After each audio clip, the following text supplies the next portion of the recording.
Guys, it's my third day in a row going to the gym. I feel great. I'm gonna keep it going. I'm gonna do a 30-day body transformation video. One, just to see how much progress I've made, but also just to inspire others. I wasn't really too out of shape to begin with, but I guarantee after 30 days of regular exercise for almost every of those 30 days, I'm gonna put in a couple rest days, but I guarantee I'm gonna see great results. I've been eating really healthy. I haven't really had a whole lot to film in terms of the vlog.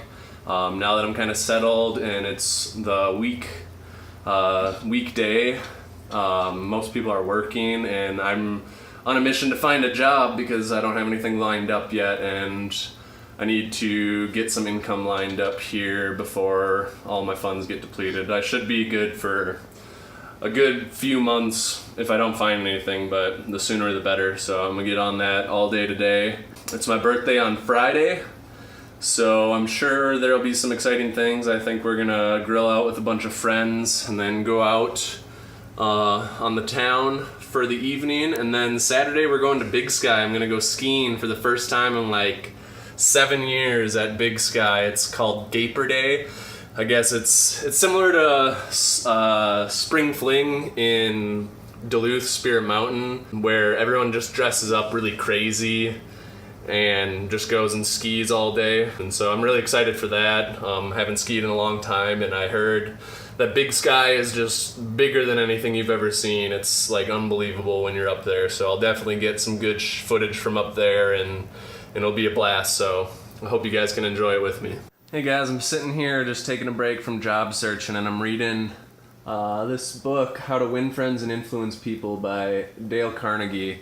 I've read it probably 3 other times so far in my life, but it's a really good book, really beneficial for many things, not just for, just making friends, but it's specifically targeted for business purposes and just ultimately just trying to progress in whatever field you're trying to make an influence in. What I'm gonna do though is, because I find the book very interesting and helpful, and I don't think a lot of people really know too much about it, is that I'm going to start reading 1 chapter a day, and each chapter kind of outlines a different lesson that you can use to your benefit to influence people and in turn make friends, whether it's real friendship or just trust and camaraderie in business. And so what I'm going to do is I'm going to read through each chapter by myself, and then I'm going to review the chapter and highlight what I think are the key points and takeaway message of the chapter and how it relates to my life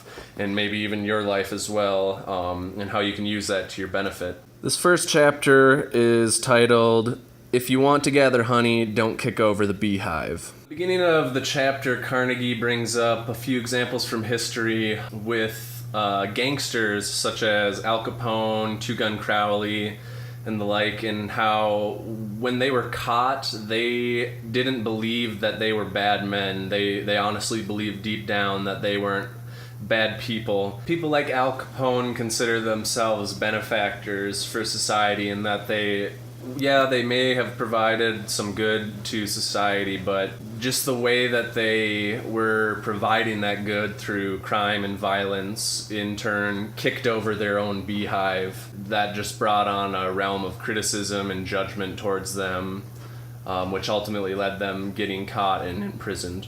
In terms of a business sense and just influencing regular everyday people, Dale Carnegie brings up the work of B.F. Skinner, in which he did studies on animals and reward systems, in that if you reward an animal for good behavior, you will see more rapid growth and just positive outcomes and a better retention of information. Whereas if you punish animals for bad behavior, that oftentimes, more often than not, is going to result in negative growth. And the bad punishment in terms of business comes off in the form of criticism, and people don't really respond positively to criticism no matter what it is. A lot of times that instills resentment within the person, which in terms of business is going to make them not as productive. They may look at you as not a nice person. They may not trust you and respond to you in a positive manner. And in turn, if you criticize other people, that a lot of times will make people try to justify the criticism within themselves, and then a lot of times that criticism will then turn back on you, and they'll start pointing out things about you just because you criticized them.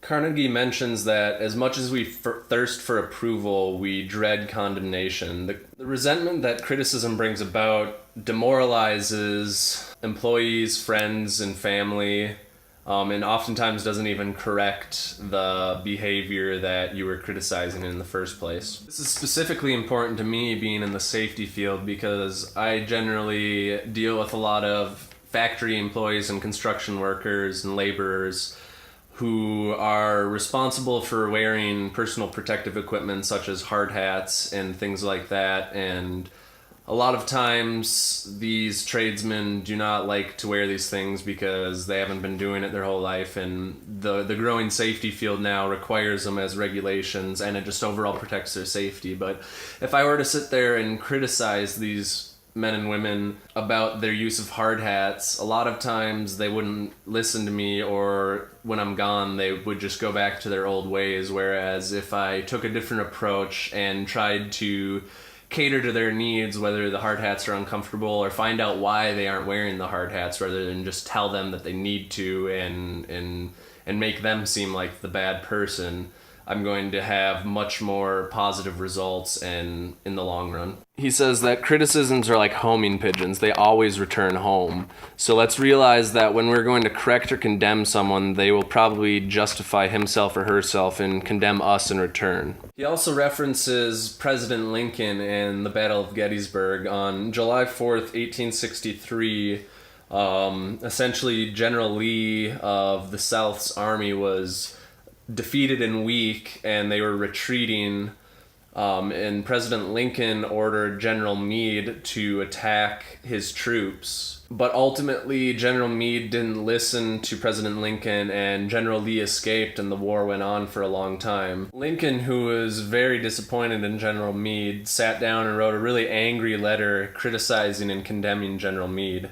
He wrote, "My dear General, I do not believe you appreciate the magnitude of the misfortune involved in Lee's escape. He was within our easy grasp, and to have closed upon him would, in connection with our other late successes, have ended the war. As it is, the war will be prolonged indefinitely. If you could not safely attack Lee last Monday, how can you possibly do so south of the river when you can take with you very few, no more than 2/3 of the force you then had in hand? It would be unreasonable to expect, and I do not expect, that you can now effect much. Your golden opportunity is gone, and I am distressed immeasurably because of it." Ultimately, Lincoln never actually sent the letter to General Meade because he realized that by criticizing Meade that he would affect his morale, and that Lincoln still needed Meade to be successful in order to win the war. Confucius said, "Don't complain about the snow on your neighbor's roof when your doorstep is unclean." It's important to remember when handling people that you're not dealing with people of logic, you're dealing with people of emotion, prejudice, and pride. Benjamin Franklin was so good at handling people that he became ambassador to France. And the secret of his success, he said, "I will speak ill of no man, and speak all the good I know of everybody." Carnegie says that any fool can criticize and condemn, and most fools do, but it takes real character and self-control to be understanding and forgiving. A great man shows his greatness by the way he treats little men. This can be extremely effective in parenting too, and oftentimes a lot of parents use this without even knowing it. Kids constantly make mistakes as they're growing and discovering the world and discovering how things work. And if we were to sit there and criticize and condemn them, what do you think would happen? They would respond very negatively to the world around them, and it would result in negative growth, and you would see different sort of behavioral issues as they grow up. Whereas if you're able to be understanding and forgiving to your children, they will love you tenfold. And to end this chapter, Carnegie says, instead of condemning people, let's try to understand them. Let's try to figure out why they do what they do. That's a lot more profitable and intriguing than criticism, and it breeds sympathy, tolerance, and kindness. To know all is to forgive all. As Dr. Johnson said, God himself, sir, does not propose to judge man until the end of his days. Why should you and I?